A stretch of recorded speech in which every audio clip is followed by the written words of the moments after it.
Bismillahirrahmanirrahim. Assalamualaikum warahmatullahi wabarakatuh.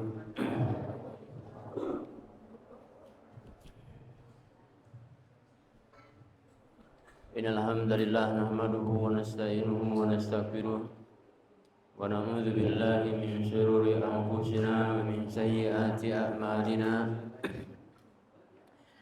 May yahdihillahu fala mudilla lahu wa man yudlil fala hadiya lahu. Asyhadu an la ilaha illallah wahdahu la syarika lahu wa asyhadu anna Muhammadan abduhu wa rasuluh la nabiyya wa la rasula ba'dah. Allahumma salli wa sallim ala Muhammad ibn Abdullah wa ala alihi wa sahbihi wa man tabi'ahum bi ihsanin ila yaumiddin. Amma ba'du fa inna ahsanal kalami kalamullah wa khairul hadi hadi Muhammadin sallallahu alaihi wasallam wa syarrul umuri muhdatsatuha fa inna kulla muhdatsatin bid'ah wa kulla bid'atin dhalalah wa kulla dhalalatin finnar.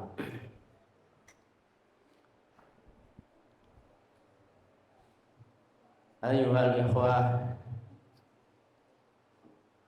tullab wa talibat rahimani wa rahimakumullah.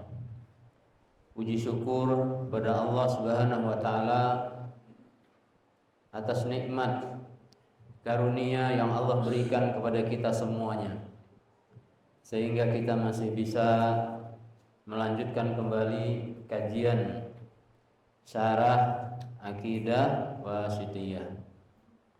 Semoga Allah Jalla Ta'ala meridhoi pertemuan kita, menjadikan amal pada malam hari ini sebagai amal soleh yang kita harapkan, kita bergembira, kita berbahagia membawa amal tersebut tatkala di hari berjumpa dengan Allah Subhanahu wa Ta'ala. Salawat beriring salam semoga tetap terlimpah curahkan kepada Nabi kita ini Nabi Muhammad sallallahu alaihi wasallam beserta seluruh keluarga beliau, seluruh sahabat-sahabat beliau, dan juga seluruh umatnya yang senantiasa bersabar, senantiasa terus memperbaiki dirinya, memperbaiki keimanannya, mempelajari terus ajaran Nabi kita yang mulia sallallahu alaihi wasallam hingga ajal menjemput kita semuanya. Allahumma amin. Para jamaah majelis taklim rahimani wa rahimakumullah, malam hari ini kita masuk di bab hukmu taqdimi Ali radhiyallahu anhu ala ghairihi minal khulafa'il arba'ati fil khilafah. Hukum mendahulukan Ali radhiyallahu taala anhu atas yang lainnya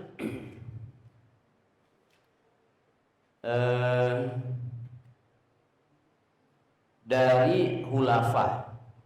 Dari khulafah maksudnya adalah khalifah. Ya, menjadikan Ali di depan untuk menjadi khalifah. Setelah ahlu sunnah wal jamaah sepakat untuk mendahulukan Abu Bakar, kemudian siapa? Umar, kemudian terjadi masalah antara sahabat Utsman dan sahabat Ali ibn Abi Thalib. Ada yang mengatakan lebih utama Utsman bin Affan, kemudian dia tidak mengatakan yang keempatnya Ali, kemudian diam. Nah, walaupun kata para ulama laisat minal usul allati yudallalul mukhalafu fiha inda jumhur ahli sunnah, Ini bukan suatu pokok yang prinsip. Seandainya ada kaum muslimin yang dia mengatakan misalnya lebih mendahulukan Ali, misalnya sahabat Ali ketimbang Utsman bin Affan di dalam keutamaan, bukan di dalam kekhalifahan, di dalam keutamaan, maka ini insya Allah tidak menyebabkan orang yang meyakini seperti itu sesat, tidak. Tapi lain halnya kalau dia meyakini bahwasanya khalifah yang lebih utama itu sebenarnya harusnya Ali bin Abi Thalib lebih dahulu ketimbang yang lainnya, maka ini adalah pemahaman yang menyesatkan. Wa man ta'ana fil khilafati ahadin, barang siapa yang mencela atau tidak membenarkan dari salah seorang dari mereka, ya, yakni khalifah yang pertama Abu Bakar, khalifah yang kedua Umar, khalifah yang ketiga Utsman bin Affan, khalifah yang keempat Ali bin Abi Thalib. Kemudian kalau ada orang yang mencela, seharusnya misalnya ini adalah lebih berhak, lebih diutamakan dan yang lainnya, maka dia adalah orang yang adallu, fahuwa adallu, maka dia tersesat min himari ahlihi, daripada keledai peliharaannya, ya. Adallu, dia lebih sesat daripada keledai peliharaannya. Ini terkait dengan apa? Dengan keyakinan. Jadi dalam akidah kita termasuk keyakinan terhadap kekhalifahan para sahabat ini diatur. Baik para jamaah rahimani wa rahimakumullah, berbicara pengangkatan khalifah, maka kita bicaranya adalah dari sejak Nabi Shallallahu Alaihi Wasallam meninggal, karena khalifah itu diangkat ya setelah Nabi SAW meninggal, barulah diangkat siapa? Pemimpin pengganti Nabi Shallallahu Alaihi Wasallam. Baik, para jamaah rahimani rahimakumullah, kita baca, tolong didengarkan, kita akan mendapatkan ibarun wa idhatun wa taujihatun, mendapatkan pelajaran-pelajaran, taujih, nasihat-nasihat dari kisah ini. Mudah-mudahan ini menggugah, menambah keimanan kita kepada Allah Subhanahu wa taala. Para jamaah rahimani wa rahimakumullah, kanat musibatul muslimin al-kubra bi wafati rasulihi al-karim. Adalah musibah bagi kaum muslimin, musibah besar. Apa itu? Dengan kewafatan Rasul sallallahu alaihi wasallam yang mulia. Waqad kana fi maradin Nabi sallallahu alaihi wasallam alladhi mata fihi ibarun wa idatun wa ahkamun wa taujihatun li sahabati ridwanullahu alaihim. Maka sungguh, jadi kala Nabi SAW sakit, yang sakitnya itu adalah sakit menjelang kematian, sakit menjelang beliau meninggal dunia. Ini betul-betul terdapat pelajaran, terdapat nasihat, khususnya bagi para sahabat dan umumnya bagi kita. Umumnya bagi kita. Sebagaimana hadis tukhbiru Aisyah radhiyallahu anha, hadis yang diberitakan oleh istri Nabi SAW, yaitu Aisyah Ummul Mukminin radhiyallahu anha, an halin Nabi sallallahu alaihi wasallam fi maradihi, tentang keadaan Nabi SAW di saat beliau sakit. Alladzi mata fihi, yang sakit dengan sakit beliau itu, beliau nggak sempat lagi sembuh sehat seperti itu, kemudian beliau meninggal. Para jamaah rahimani wa rahimakumullah, maka berceritalah beliau, Nabi SAW lamma stadda maraduhu, ketika beliau sakitnya parah. Sa'ala, Nabi bertanya, Apa yang ditanya Nabi? Hal shallan nas am yantadirun? Apakah manusia sudah pada sholat? Dijelaskan ulama waktu itu sholatnya adalah sholat isya. Sholat isya. Apakah manusia sudah sholat? Maksudnya para sahabat. Nabi sakit parah. Kemudian faqila lahu hum yantadirunaka. Mereka menunggumu. Ya, menunggu siapa? Menunggu Nabi SAW. Ya. Coba ini terkala menceritakan kisah Nabi ini disimak ya, didengarkan. Jangan nulis kemana-mana ya, nulis PR malah di sini jangan. Disimak, didengarkan, barangkali ini tidak terulang lagi, bisa jadi. Walhamdulillah kalau bisa terulang di waktu yang lain.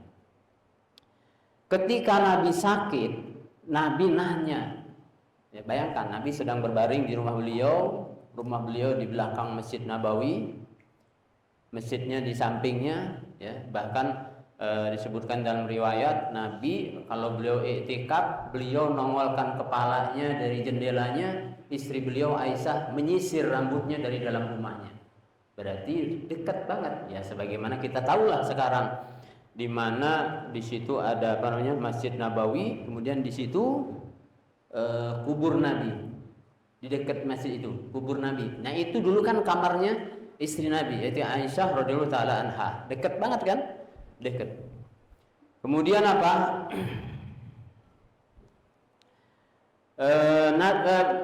Nabi berkata, apakah manusia sudah pada sholat? Maksudnya para sahabat. Dikatakan kepada beliau, hum yantadirunaka. Mereka sedang menunggu Anda.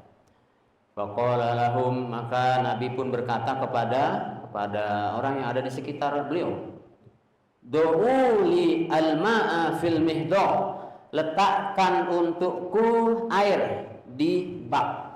Di mana? Di bak. Ya, di bak. Al-mihdab itu adalah kata para ulama, al-ina alladhi yaghsilu fihi thiyab. Wadah yang biasa untuk mencuci baju, apa namanya? Bak. Nah, ya, siapkan bak. Kemudian ini sebutkan ya. Ina'un yudau fihi al-ma' li ghusli thiyab. Summa qasala sallallahu alaihi wasallam. Kemudian beliau mandi. Nabi SAW mandi. Setelah mandi, walamma arada an yanhada ukmiya alaihi. Ketika beliau mau bangkit, sudah mandi, ya, mau bangkit maksudnya mau ke masjid, mau sholat isya berjamaah, tiba-tiba ukmiya, beliau pingsan, gelebuk gitu kan. Berarti sakitnya berat, ya. Pernah enggak sakit seperti itu? Saking beratnya, nak bangun sampai kepingsan, enggak kuat. Berarti Nabi SAW lemah sekali, sangat lemah. Kemudian wal igma jaizun fi haqqil anbiya sallallahu alaihim ajmain. Dan pingsan itu juga ya berlaku pada Nabi, karena Nabi juga manusia ya. Bukan sebuah aib. Ya, bukan sebuah aib karena igma itu marad minal amrad. Pingsan itu termasuk penyakit, bentuk penyakit juga. Dari apa? Dari model-model penyakit, ya, salah satu penyakit. Syabi'un bin naum, kata para ulama, pingsan itu menyerupai tidur. Ya, menyerupai tidur. Bi khilafil junun, beda dengan orang yang gila, beda. Fa huwa naqsun fil aql. Pingsan itu mengurangi akal, maksudnya enggak ingat. Wala yajuju fi haqqihim wa taqarrara dzalika minhu sallallahu salasa marrat. Nabi SAW itu sampai 3 kali pingsannya, sampai 3 kali. Jadi begitu pingsan, kemudian enggak lama siuman lagi, kemudian nanya lagi, as-shalan nas, apakah manusia sudah pada sholat? Dijawab lagi, belum, mereka sedang menunggumu. Kemudian Nabi mengatakan lagi, beliau mengatakan lagi apa? Tolong datangkan kepadaku apa tadi? Mikdad tadi. Tolong datangkan kepadaku mikdad. Yakni baskom apa tadi? Bak. Ya. Bak. Kemudian Nabi mandi lagi. Mandi. Ini menunjukkan apa? Kalau pingsan itu disunnahkan mandi. Makanya di dalam bab fikih termasuk dari mustahabatun lil ghusl yang dianjurkan, disunnahkan untuk mandi adalah ketika pingsan. Nabi 3 kali pingsan, ya 3 kali mandinya. Ya pingsan, habis pingsan mandi, habis mandi nak bangkit lagi, mau sholat ke masjid, tiba-tiba pingsan lagi. Terusan siuman lagi, pingsan lagi. Ya sudah siuman, nanya apakah manusia sudah pada sholat? Belum, mereka sedang menunggu Anda. Kemudian mandi lagi, kemudian nak bangkit pingsan lagi, sampai 3 kali berulang-ulang. Ini menunjukkan betapa sakit beliau itu berat. Kemudian ini menunjukkan atau pelajaran besar bagi kita betapa semangatnya beliau itu untuk sholat berjamaah di masjid sampai sakitnya berat seperti itu. Ya. Nah, jadi gini pelajaran nih bagi para santri ya, umumnya bagi para jamaah sekalian. Aduh, udah ke masjid aku, apa? Sakit gigi. Nah, dikit padahal sakit giginya, cuman cenut gitu kan. Enggak sampai pingsan. Sudah enggak ke masjid. Nah, ini tentu jauh dari alasan menghalangi dia dari melaksanakan sholat berjamaah. Atau sakit apalagi sakitnya, sakit batuk sedikit enggak ke masjid misalnya, kecuali kalau batuk parah ya. Jadi di sini betapa semangatnya beliau untuk sholat berjamaah. Kemudian kita lanjutkan. Dikatakan kepada beliau, innahum mujtami'una muntadiruna fil masjid. Mereka semua para sahabat berkumpul di masjid, nunggu siapa? Nunggu Nabi. Dan ini sholat Isya yang al-akhir. Jadi sholat Isya itu utamanya memang diakhirkan. Ya. Waktu utamanya sholat Isya itu diakhirkan. Nah, jadi kalau kita Isya di sini waktu awalnya jam berapa? 7:30 misalnya. 7:30 itu waktu awalnya. Waktu utamanya waktu diakhirkan jam 11 malam. Itu waktu utama. Jam 10 malam. Makanya kadang-kadang kalau kita baca kisahnya para sahabat itu sampai beliau tuh ada yang ngantuk-ngantuk di masjid duduk nunggui Rasulullah untuk sholat Isya. Ya. Kalau di sebagian tempat muadzin itu pokoknya tidak tengok-tengok lagi, komat langsung ya kan. Taunya, ayo mau maju, udah bisa, tidak, baru payah nyuruh orang suruh maju-maju ya kan. Nah, jadi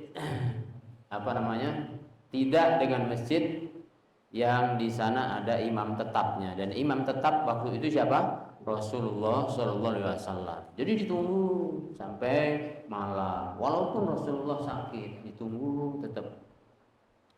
Kemudian karena saking beratnya Nabi, kemudian nggak sanggup lagi untuk bangkit, karena kalau bangkit pasti pingsan, Fa'arsalan Nabiyu sallallahu alaihi wasallam rasulan ila Abi Bakrin radhiyallahu anhu liyusalliya binnas. Maka Rasulullah mengutus seseorang untuk menyampaikan bahwasanya Abu Bakar suruh jadi apa?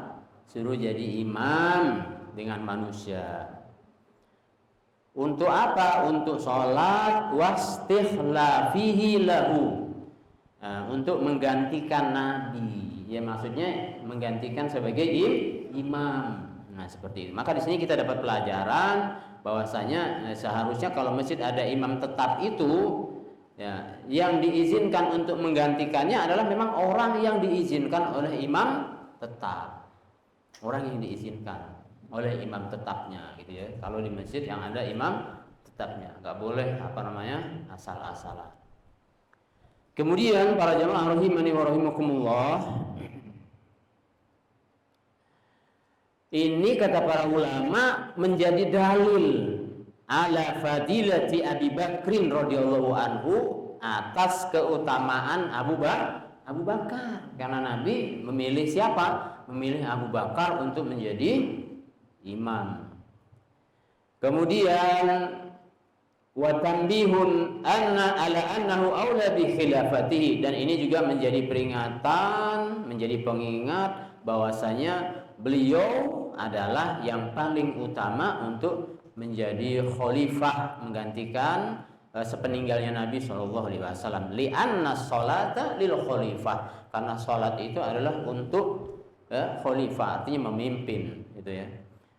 Falamma ata Rasul alladzi ba'atsahu Nabi sallallahu alaihi wasallam ila Abi Bakrin wa ablaghahu anna Nabi sallallahu alaihi wasallam arsala ilahi liyusalliya bin nas. Ketika utusan tadi datang menyampaikan bahwasanya Rasulullah menyuruh Anda untuk menjadi imam. Apa? Maka disampaikan, wa kana Abu Bakrin radhiyallahu anhu rajulan kasirul buka wal huzni fi shalah, ya. Abu Bakar ini orangnya banyak nangis di saat sholat, ya. Banyak sedih di saat sholat. Aduh, ya. Jadi masya Allah, ya. Jadi beliau itu kalau membaca ayat yang dibaca, misalnya ayat-ayat tentang apa? Tentang neraka, nangis beliau. Berarti betapa lembutnya hati siapa? Hati Abu Bakar As-Siddiq radhiyallahu taala anhu ini. Dan sering sedih kalau datang membahas tentang kesedihan, sedih. Qala Abu Bakar li Umar radhiyallahu anhu. Maka Abu Bakar pun berkata kepada siapa? Kepada Umar. Kata Abu Bakar apa? Sholli bin nas, ya, kamu jadi imam. Gitu kan? Nyuruh jadi imam siapa? Umar. Jadi Abu Bakar tuh tidak mau maju jadi imam. Nyuruh siapa? Nyuruh Umar. Wa ka'an Abu Bakar radhiyallahu anhu fahima anna amara Rasulullah sallallahu alaihi wasallam lahu bisalah al-maqsudu bihi ada usalah bi imam. Abu Bakar pahamnya dia itu pokoknya yang penting sholat, bukan berarti dia jadi imam, bukan. Yang penting sholat bersama imam, gitu. Cuman Abu Bakar lah yang menyampaikannya. Itu maksud dia, paham dia seperti itu. Untuk menegakkan sholat bersama imam, ya. Dan imamnya bukan Rasulullah, karena Rasulullah uzur seperti itu. Maka beliau nyuruh siapa? Nyuruh Umar, ya, nyuruh Umar. La ta'yinuhu huwa 'alal khususi imaman. Ya, beliau tidak menduga kalau itu adalah penentuan bahwasanya imamnya harus Abu Bakar, gitu kan. Enggak menduga seperti itu. Walam yakun Abu Bakar radhiyallahu ta'ala anhu ya'lamu ma jara baina Rasulillah sallallahu alaihi wasallam wa baina zaujatihi.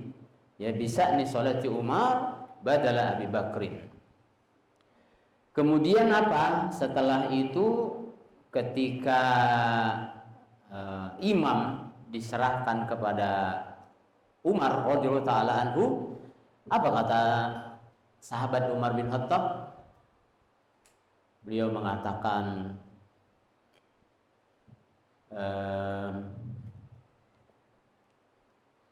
anta ahaqqu bidzalik. Anta ahaqqu bidzalik. Kau lebih berhak jadi imam. Kata siapa? Kata Umar bin Khattab. Ya, Anda lebih berhak, seperti itu. Betapa luar biasa, ya. Saling saling hormat menghormati. Kemudian li amri Rasulullah SAW, karena ini perintah Rasulullah, kata beliau. Ini perintah Rasulullah. Anda lebih berhak. Fadhahaba Abu Bakrin radhiyallahu anhu fasalla bin nas, maka majulah Abu Bakar jadi imam salat bersama manusia al-ayyam, beberapa hari di waktu sakitnya Rasulullah sallallahu alaihi wasallam. Kemudian pada suatu hari, yakni di waktu salat zuhur. Jadi setelah salat Isya tadi anggaplah sudah selesai. Imamnya siapa? Abu Bakar. Kemudian setelah beberapa hari sholatlah zuhur sahabat Abu Bakar bersama para sahabat. Sya'ar Nabi sallallahu alaihi wasallam bi khifatin wa qudratin al khuruj. Maka Nabi merasa udah enteng badannya, udah agak enteng.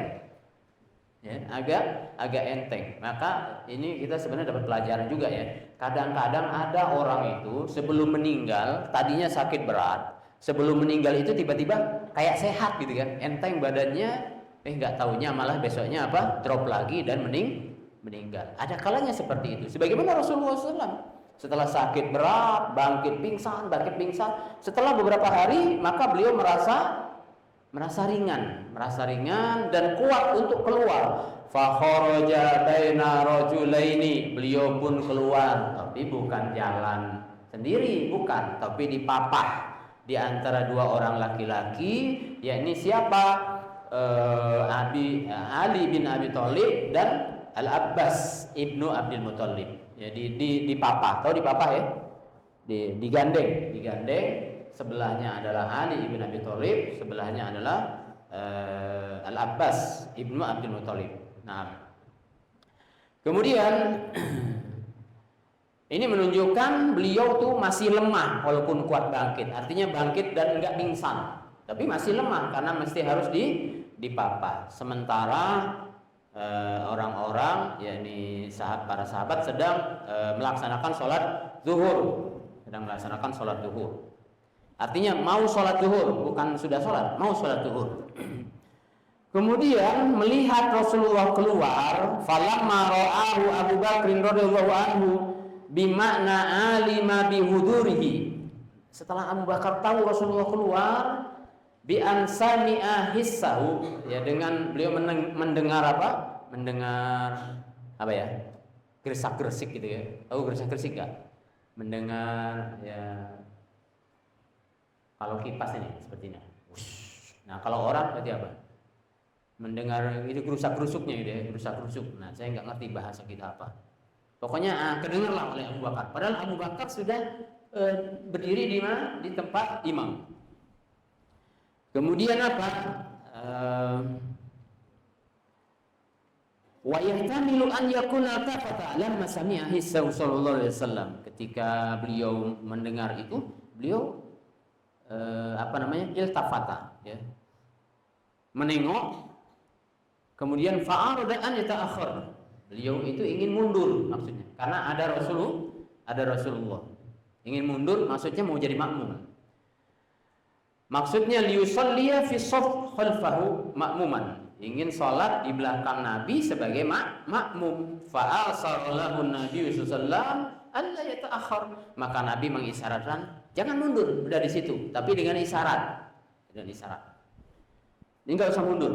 Wa yabqa fi makanihi, kemudian Abu Bakar tetap di tempatnya. Wa jalasa sallallahu bi janibihi, dan Nabi sallallahu alaihi wasallam duduk tepat di sampingnya siapa? Di sampingnya Abu Bakar. Nah, di sini kita dapat pelajaran, kalau shop sudah penuh semua, ya, nggak ada tempat kecuali di samping imam, boleh kita berdiri di samping imam. Boleh kita berdiri di samping imam. Kecuali apa? Kecuali memang di belakang masih ada tempat seperti itu ya. Ini kalau misalnya darurat. Nah, jadi Rasulullah berdiri di sampingnya siapa? Abu Bakar. Tapi bukan jadi makmum ya, namanya Rasulullah. Jadi imam. Kemudian sebelahnya Abu Bakar. Jadi Abu Bakar bermakmum kepada Nabi. Kemudian para jamaah, para sahabat bermakmum kepada Abu Bakar. Dari sinilah awalnya imam seperti yang terjadi di Mekah itu. Imamnya pelan karena Nabi sakit, lemah. Allahu Akbar. Enggak kedengar oleh sahabat. Maka Abu Bakar lah yang kuat. Allahu Akbar. Nah, itu ya. Dari sini awalnya. Imamnya siapa? Imamnya Nabi. Sebelahnya siapa? Abu Bakar. Abu Bakar lah yang kuat. Jadi Abu Bakar mengikuti imam Nabi, sementara jamaah mengikuti siapa? Mengikuti Abu Bakar. Paham ya sampai sini ya? Nah, maka berlaku sampai sekarang di Madinah maupun di Mekah. Tapi sebenarnya ini terjadi seperti ini tuh karena imamnya lemah. Ya, Nabi pelan, kemudian waktu itu nggak ada mic ya, nggak pakai mic gitu kan. Sementara sahabat banyak, nggak kedengar. Maka Abu Bakar lah yang bersuara kuat. Kemudian setelah itu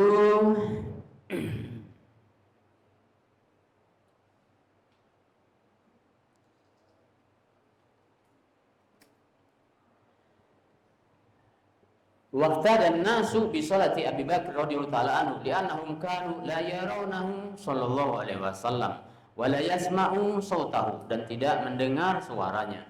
Jadi di sini posisi Abu Bakar itu sholatnya berdiri, sementara Nabi sholatnya duduk. Jadi sahabat yang di belakang tuh nggak ngelihat Nabi, ngelihatnya siapa?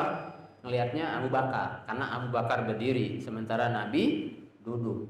Nah, maka ini adalah merupakan kejadian yang menghapus sholat. Jadi hukum asalnya sholat itu Nabi perintahkan kalau imam sholat duduk, maka jamaahnya juga harus duduk. Kalau imam sholat berdiri, jamaahnya juga harus berdiri. Itu Nabi pernah sampaikan sebelumnya. Tetapi dengan kejadian ini itu dihapus kejadian sebelumnya. Jadi tidak apa-apa imamnya duduk karena sakit, makmumnya berdiri, tidak apa-apa insya Allah ya. Dengan kejadian ini, maka kata para ulama apa? Innal amro bil julusi khalfal imami al jalisi mansukhun bi fi'li sallallahu alaihi wasallam al akhiri fi hadzal hadis ya. Adapun perintah duduk di belakang imam yang duduk ini sudah dihapus, sudah dihapus dengan perbuatan Nabi SAW di sholat yang terakhir ini dalam hadis ini.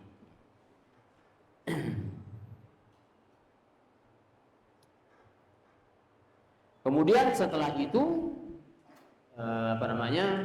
setelah itu saya tidak tahu berapa selang waktu lamanya ya. Tidak lama dari itu Rasulullah Shallallahu Alaihi Wasallam meninggal ya. Rasulullah SAW meninggal. Silakan adzan dulu.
Baik, ikhwan fillah rahimani wa rahimakumullah. Pada sebelum azan tadi kita sampai pada meninggalnya Nabi Shallallahu alaihi wasallam. Sepeninggal Nabi Shallallahu alaihi wasallam, maka sebenarnya banyak apa namanya keributan ya, ribut itu maksudnya kesedihan para sahabat karena Nabi SAW meninggal ya, sampai Umar bin Khattab berkhutbah di hadapan orang-orang ya, siapa yang mengatakan Nabi meninggal akan saya tebas dengan pedang ini ya. Artinya nggak boleh mengatakan Nabi meninggal, tapi Nabi sedang pergi menemui Robnya, seperti itu ya. Nah, tapi kita bukan bahas di situ. Kita bahas tentang pengangkatan khalifah. Karena bab kita adalah bab khalifah. Jadi setelah Nabi meninggal, sahabat-sahabat Ansor berkumpul. Ya, sahabat-sahabat Ansor berkumpul. Sebagaimana kita tahu, sahabat itu ada sahabat Muhajirin, ada sahabat Ansor. Mereka berkumpul mengadakan pertemuan. Tokoh-tokoh para sahabat Ansor mengadakan pertemuan, ya termasuk juga di dalamnya ada tokoh-tokoh sahabat Muhajirin. Namun tidak dengan siapa? Abu Bakar dan Umar.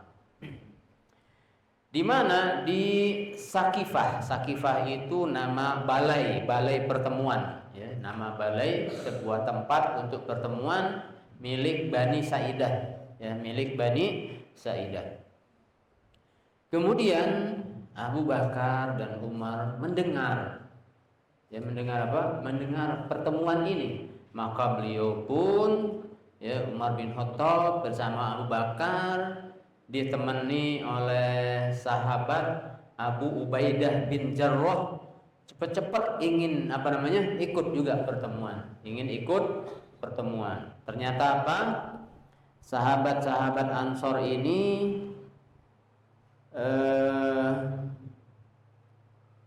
mereka berunding untuk mengangkat pemimpin dari kelompok Ansor menggantikan Nabi Shallallahu Alaihi Wasallam, dan mereka sepakat untuk mengangkat Sa'ad bin Ubadah dari suku Khazraj sebagai pemimpin, ya, sebagai pemimpin pengganti Nabi Shallallahu Alaihi Wasallam, pemimpin sebagai pengganti Nabi Shallallahu Alaihi Wasallam.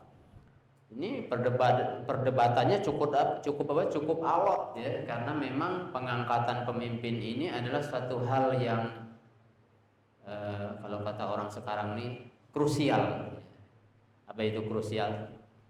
Satu hal yang sangat penting, satu hal yang sangat rumit, sehingga tidak mudah akan terjadi perdebatan, ya, antara yang setuju dengan yang tidak setuju. Kemudian para jamaah rahimani wa rahimakumullah, Abu Bakar As-Siddiq di saat pertemuan tersebut beliau izin untuk menyampaikan pendapat, ya. Izin untuk menyampaikan pendapat. Jadi Abu Bakar berbicara di hadapan para sahabat Muhajirin dan Ansor. Kemudian beliau juga di saat pembicaraan tersebut dengan nada yang pelan, nada yang bijaksana, tenang, beliau menyampaikan keutamaan kaum Muhajirin, ya. Dia sampaikan kaum Muhajirin adalah kelompok yang pertama masuk Islam. Kaum Muhajirin adalah orang yang membela Islam, memperjuangkan Islam bersama Nabi Shallallahu Alaihi Wasallam. Kemudian beliau juga menyampaikan keutamaan sahabat Ansor. Ya, sahabat Ansor adalah sahabat-sahabat yang berjasa menolong Islam, membantu mengembangkan Islam melalui sahabat Ansor. Kemudian beliau menyampaikan, hanya saja suku Quraisy ini adalah yang dominan, kata beliau, ya, suku Quraisy ini adalah yang dominan, paling dihormati, seperti itu. Sehingga sudah sepantasnya lah kalau suku Quraisy itulah yang menjadi yang menjadi pemimpin, yang menjadi khalifah setelah sepeninggal Nabi Shallallahu Alaihi Wasallam. Tapi ternyata apa yang diusulkan, apa yang disampaikan oleh Abu Bakar ini pun belum bersepakat mereka, ya, belum bersepakat. Sampai-sampai ada dari kaum Ansor, tokoh Ansor, di sini disebutkan bernama Al-Habbab bin Munzir. Dia mengatakan, ya sudah, kita kasih dua opsi saja, katanya, untuk menjadi pemimpin sepeninggal Rasulullah SAW. Opsi pertama, pemimpin adalah harus dari suku Ansor. Nah, itu ya. Harus dari sahabat Ansor. Pemimpin harus dari sahabat Ansor. Nah, istilahnya pribumi, gitu kan. Kemudian itu opsi pertama. Kalau opsi pertama tidak disetujui, maka opsi kedua adalah masing-masing kita punya pemimpin. Sahabat Ansor ada pemimpinnya sendiri, sahabat Muhajirin ada pemimpinnya sendiri. Ya, ini pendapatnya siapa? Al-Habbab bin Munzir. Kira-kira gimana nih? Disetujui nggak? Oh, nggak setuju. Ribut tokoh-tokoh. Nggak bisa. Kalau seperti itu bisa pecah, ya kan? Bisa terbelah menjadi dua. Nggak setuju. Kemudian para jamaah rahimani wa rahimakumullah, melihat hal tersebut, ya, maka musyawarah tak kunjung menemukan kata mufakat. Akhirnya tampillah, saya sampaikan di sini siapa? Bashir bin Sa'ad. dari Bani Aus. Dia berdiri, kemudian dia menyampaikan pendapatnya. Dia sampaikan apa? Selama ini kaum Ansar selalu menerima, mengembangkan Islam, mendukung dakwah Nabi SAW untuk mencari ridho Allah Subhanahu wa Ta'ala. Nah, gitu ya. Sampaikan seperti itu kan. Untuk mencari dan mengharap ridho Allah semata dan mentaati Rasulullah Sallallahu Alaihi Wasallam. Oleh karena itu, singkat banget omongannya ya, tidak sepantasnya lah bagi kaum Ansor berebut kursi kekuasaan. Tidak sepantasnya bagi kaum Ansor berebut kursi kekuasaan bersama kaum Muhajirin. Yang jelas, kata Basir selanjutnya beliau, yang jelas Nabi kita dari suku Quraisy. Nabi kita dari suku Quraisy. Sehingga pantaslah jika khalifah yang menggantikannya berasal dari suku yang sama. Udah pantaslah, kata beliau. Ternyata tidak disangka pendapatnya siapa tadi? Basir, ya, pendapatnya Basir ini, Basir bin siapa tadi? Bin Sa'ad dari suku Aus, diterima ternyata, diterima, tidak disangka. Maka para jamaah rahimani wa rahimakumullah, melihat situasi ini, apa yang disampaikan oleh Basir tadi disetujui, ternyata Abu Bakar pun maju ke depan. Apa yang maju ke depan? Nak nyalon? Enggak, bukan nak nyalon, tapi apa? Saya punya usul, sebaiknya yang menjadi khalifah itu Umar bin Khattab. Kata siapa? Kata Abu Bakar. Nah, jadi saya punya usul seperti itu. Kemudian apakah usul yang disampaikan Abu Bakar ini diterima oleh siapa? Sayyidina Umar bin Khattab? Maka kata Umar bin Khattab, oh tidak. Sini kan, saya tidak mungkin jadi pemimpin selama di depan saya ada orang yang namanya siapa? Abu Bakar. Nah, jadi beda dengan zaman kita ya. Beda banget kan? Di zaman sekarang mah tolong pilih saya. Ya, tolong pilih saya. Kalau dulu mau jadi khalifah, mau jadi pemimpin, mau jadi presiden itu tolong jangan saya. Gitu. Saling apa? Saling tunjuk menunjuk. Nah, sekarang ini udah enggak lagi zaman sekarang ini. Yang masih itu di beberapa tempat itu jadi pemimpin sholat. Ayo Pak maju. Mana kamu kan? Ya kan?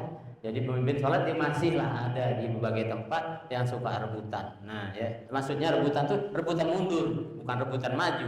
Tapi di bagian tempat sekarang ini sudah ada yang rebutan maju juga jadi imam ini ya. Rebutan pengen jadi imam. Nah sehingga kadang-kadang sampai terjadi antara makmum itu kesal dengan imamnya, dia terus kesal. Nah, akhirnya lama-kelamaan itu pecah imamnya ya kan, kejadian kan, gara-garanya seperti itu. Nah, baik, setelah itu apa namanya, keesokan harinya ya setelah Abu Bakar oleh Umar di baiat ya pemimpinnya kita sepakati ya kita baiat sama-sama adalah Abu Bakar, karena memang banyak isyarat-isyarat dari Nabi Shallallahu Alaihi Wasallam, di mana diantaranya adalah tadi tatkala beliau sakit yang ditunjuk untuk menggantikan beliau menjadi imam siapa? Abu Bakar. Maka setelah itu, setelah terpilih, setelah dilantik, Abu Bakar pun berkhutbah. Amma ba'du, setelah memuji Allah, berselawat kepada Rasulullah, beliau mengatakan amma ba'du. Ayuhan nas, wahai seluruh manusia, fa inni qad wulitu alaikum. Sesungguhnya aku telah dilantik ya. Aku telah dilantik menjadi pemimpin kalian. Dia mengatakan apa? Walastu bi khairikum. Aku bukanlah orang yang terbaik di antara kalian. Padahal sebenarnya beliau itu apa? Orang yang terbaik setelah Nabi Shallallahu Alaihi Wasallam. Nah, itulah ciri-ciri orang baik itu. Dia tidak mengaku dirinya baik. Nah, ya, tapi kalau pilih saya, tolong pilih saya, biar sejahtera, biar makmur. Itu belum tentu. Ya. Orang baik itu enggak ngaku-ngaku baik. Sebagaimana siapa? Abu Bakar. Beliau mengatakan walastu bi khairukum. Aku bukan yang terbaik di antara kalian. Kemudian beliau mengatakan fa in ahsantu fa'inuni. Kalau aku berbuat kebaikan, tolong aku, tolong dibantu. Ya, tolong dibantu.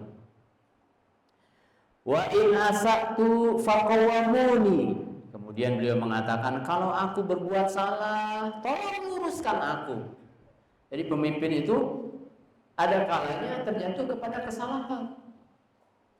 Maka sudah pemimpin yang bijaksana itu dia siap untuk diluruskan kalau salah. Ya. Kalau salah, tolong luruskan aku. Kata siapa? Kata Abu Bakar. Karena setingkat Abu Bakar saja seperti itu beliau. Kemudian apa? Ati'uni ma'atullah wa rasulah. Tolong taati aku selama aku mentaati Allah dan Rasulnya. Tolong taati aku. Fa idza asaitullah wa rasulah fala ta'ata li alaikum. Kalau aku durhaka kepada Allah dan Rasulnya, maka aku tidak berhak untuk kalian taati. Aku tidak berhak untuk kalian ikuti. Nah, inilah kisah pelantikan siapa? Abu Bakar menjadi khalifah. Jadi para jamaah rahimani wa rahimakumullah, kisahnya masih panjang sebenarnya kalau mau ditambah lagi berikutnya wafatnya Abu Bakar, naik siapa? Umar bin Khattab, caranya bagaimana? Nah, di sini pelajaran yang kita dapat petik adalah bahwasanya pengangkatan pemimpin itu sebenarnya simpel banget ya. Di zaman itu, di zaman para sahabat simpel banget, tidak membutuhkan biaya banyak bandingkan dengan memilih. Jadi yang milih pemimpinnya adalah siapa? Para tokoh, orang-orang yang berilmu sehingga tidak salah dalam memilihnya. Nah, jadi kalau cara yang suruh milih pemimpin adalah rakyat, nah ini sudah. Jadi mereka tidak tahu mana yang berilmu, mana yang tidak. Ini yang ngasih manfaat kepadanya dia akan pilih. Ya, yang ngasih amplop dia akan pilih. Akhirnya rusaklah negeri ini ya kalau seperti itu caranya. Tapi kalau dengan cara yang telah dicontohkan oleh para pendahulu kita yaitu para sahabat yang mulia radhiyallahu taala anhum, maka singkat banget, simpel banget, yang musyawarahnya orang-orang yang berilmu, tokoh-tokoh, sehingga tidak membutuhkan biaya yang banyak, jadi tidak sampai triliunan, tidak sampai miliaran minimalnya ya. Tetapi biayanya sangat murah ya, sangat murah insya Allah ya, paling-paling hanya sebatas untuk makanan atau ini tidak begitu mahal ya, tidak begitu mahal. Baik para jamaah rahimani wa rahimakumullah, semoga kisah singkat ini ya, tentang keutamaan para sahabat memotivasi kita semuanya, sehingga saya berharap pada jamaah sekalian yang namanya hidup, yang namanya menghadapi kehidupan ini, dan kita tahu hidup adalah darul imtihan, dunia ini adalah tempatnya ujian, pastilah akan ada ujian, tetapi ketahuilah setiap ujian pasti ada jalan keluarnya ya. Setiap ujian pasti ada jalan keluarnya, ada solusinya. Maka tetaplah di atas kebenaran, jangan goyah gara-gara ujian atau mundur gara-gara ujian, karena semua orang bahkan termasuk sebelum kita akan diuji oleh Allah Subhanahu wa taala. Wallahu a'lam bishawab ya. Malam ini enggak ada pertanyaan dulu. Kita cukup sampai sini. Subhanakallahumma wa bihamdika asyhadu an la ilaha illa anta astaghfiruka wa atubu ilaik. Wassalamualaikum warahmatullahi wabarakatuh.